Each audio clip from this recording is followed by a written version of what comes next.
when Bill Clinton was president and someone would say that he's reached that point of freedom, my initial response would always be, watch out, something's going to happen. Because why would you say that? That was his cycle, which you saw throughout his life of loss and recovery.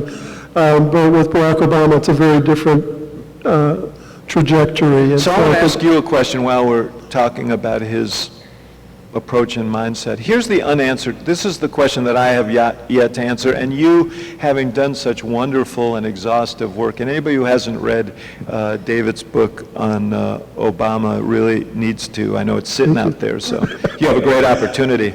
But I find that there is a common characteristic among most people in politics, and particularly at the highest levels of politics, and that is this fundamental kind of insecurity that often comes from the loss of a parent or the loss of affection or the deprivation of affection in the face of failure. Yep. And so failure becomes a frightening prospect. Failure is not an option. I heard Bill Clinton speak at Sergeant Shriver's funeral, and he said, he was talking about how cheerful Shriver was as George McGovern's vice president in the final weeks of that campaign, knowing that he was going to lose, and he was bewildered by this. He said, because the worst thing that can happen to you short of death is losing an election.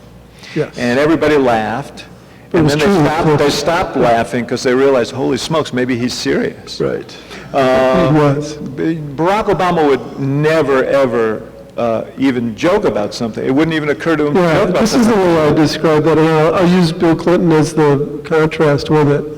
I mean, think about these two politicians. They both came out of nowhere. Southwest Arkansas and Hawaii. You can't get any further from the centers of power than that. They both came out of dysfunctional families with alcoholic fathers or stepfathers or no father around. And they had to, and they dealt with those two, the problems that they had to face were enormous, and they dealt with them in completely opposite ways. Bill Clinton learned how to be the ultimate survivor, how to wake up every day, forgive himself in the world and move on, forget about what happened, not deal with it, not try to resolve anything, but he became so good at surviving that it helped him in his political career. Nothing could get him down. When he was, when the Jennifer's Flower Store broke in New Hampshire, the press corps was writing him off as dead right then. He wasn't even president. I remember. And I said, no, I know his life. He will find a way out of it and then get in trouble again and then find his way out of it again.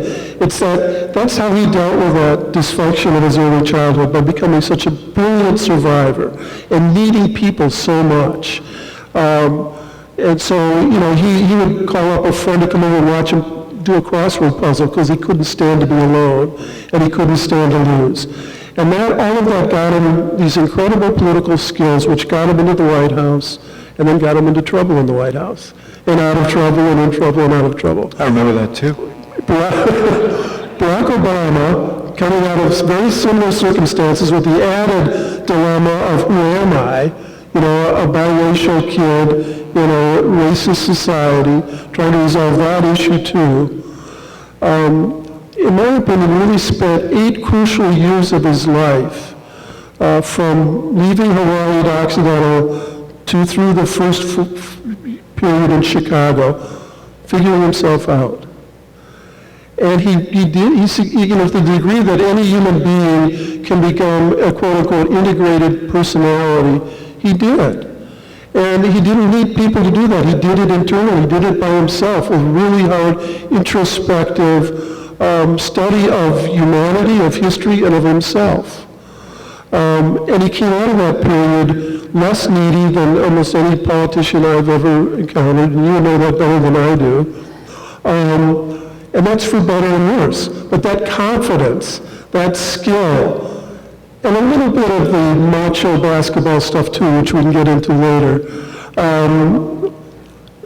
provided him took him to the White House. Yeah. And then got him in trouble in the White House to some degree because of he didn't need transactional politics in the same way that Bill Clinton did. And so I think it's not only that he didn't need it, but... he didn't like it. Right. Yeah, you know, people say, well, Barack Obama doesn't like politics.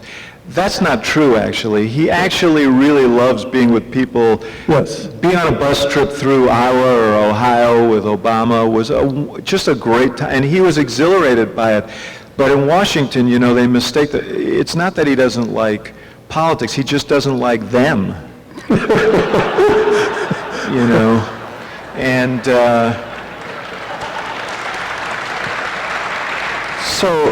but you know, this is to me the central point of, I mean, you know, look, the guy has enormous intellect. He's the smartest guy I know, but Bill Clinton's very smart too. Different But Obama's power of analysis and his ability to look forward, as you point out, and think through several is extraordinary. But I have never, you know, working for him through a very long and difficult campaign and 2 years of crisis in the presidency, it was an enormous asset to have a guy who'd never panicked. Right. And, you know, whenever we had our worst moments, he was at his best. The Reverend Wright episode was a great example of that. You know, that thing came at us like a freight train. You know, the story kind of broke, this tape broke of Reverend Wright on a Thursday and just took the whole campaign by storm. And he was in the Senate. He was kind of insulated from it. He got back to Chicago, realized how serious it was. And he said that night, I want to write a speech. I want to give a speech about race and Reverend Wright, and I want to put this thing in context. And he said, I said, okay, you know, and he said, and I want to do it no later than Tuesday. This was Friday. And I said, well, you know, and he said, and I've got to write it. And I said, well, when are you going to write it? I said, we've got a campaign day tomorrow. We've got a film shoot on Sunday we have to do, and we have a campaign day in Pennsylvania on Monday. And he said, don't worry about it. I know what I want to say. Just schedule a speech. So we scheduled it for the Constitution Center in Philadelphia on the theory that if you're going to go down on a big stage. I guess this is a big enough stage. And he, you know, he dictated an outline to John Favreau, our speechwriter, on Saturday night. Sunday night, he actually started writing. This is the Sunday before the Tuesday. After he put his kids to bed, till about 3 in the morning. We left at 8 for Pennsylvania. The speech was still half unwritten. Mm-hmm. He campaigned till 8:30. We got to the hotel about 9:30. I headed to the bar. He headed to his room to write. I headed to the bar out of sheer anxiety, where I found a bunch of your colleagues who were all there like buzzards, thinking it was the end of the line for Barack Obama. And I woke up at 2 or 3 in the morning, and there on my BlackBerry was this speech.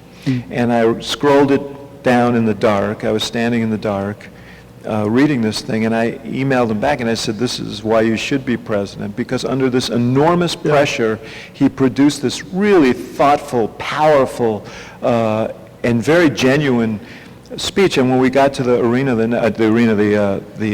auditorium the next day, I mean, it was just incredibly tense. And he could see I was tense, and he said, you know what? He said, I'm going to give this speech, and either people will accept it or they won't. If they don't, I won't be president. He said, but at least I'll have said what needs to be said. He said, and that's worth something. And he strode out there and he gave the speech. I don't know any other politician who would have dealt with that kind of pressure in that way. And I've seen it time and time and time again. Speech. Huh? No one else could have given that speech. Right. But I mean, when you put it all together, the pressure he was under to compose and think. Now, the truth was, because he had been thinking about these issues all his life. Yes. He called on a lot of work that he had, you know, emotional and intellectual work he had already done. But I mean, just time and again, when we hit a really difficult time, you know, we lost Ohio and Texas. We were supposed to win one of those, and Hillary would have been gone from that race, and we lost, and we'd spent like $20 million trying to win those campaigns, and we'd spent it badly. And the next day he called a meeting, and we didn't know exactly what we were going to hear from him. And he started off by saying, you know, I can think of a dozen things I could have done better in the last few weeks, and all of you can think of a dozen things you could have done better.